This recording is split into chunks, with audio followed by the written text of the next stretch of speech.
Hello, tonight we are going to demonstrate and display barbell back squats. Approaching the bar.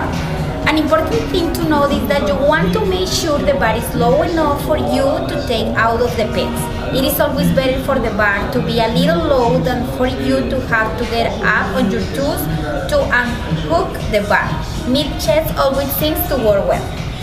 Before you even get under the bar, you must find your hand position. If you are a smaller lifter or have great shoulders and spine mobility, you want your hands in relatively close. For a large lifter or someone who lacks stellar mobility, a wide grip may be necessary.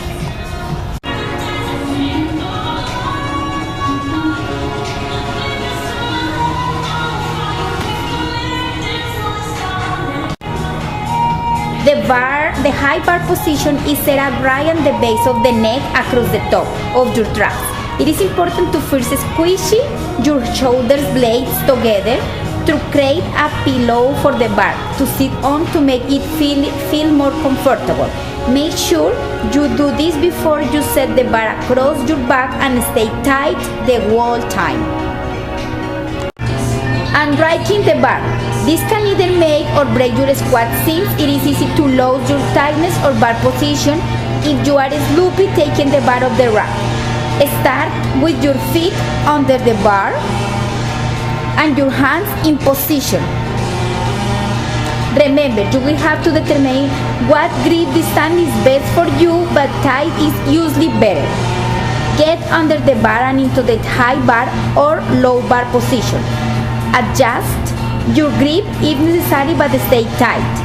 Keep your chest up and elbows down. Take a big diaphragm breath in a hold.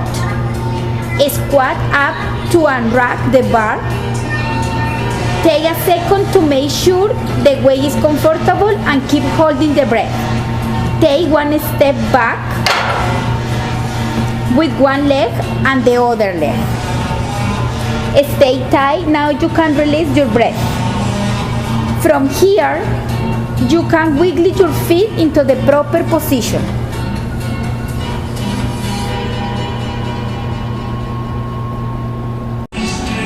Foot position is key, as it will not only give you a stable base, but will allow proper joint mechanics from your ankles all the way up to your hips and back.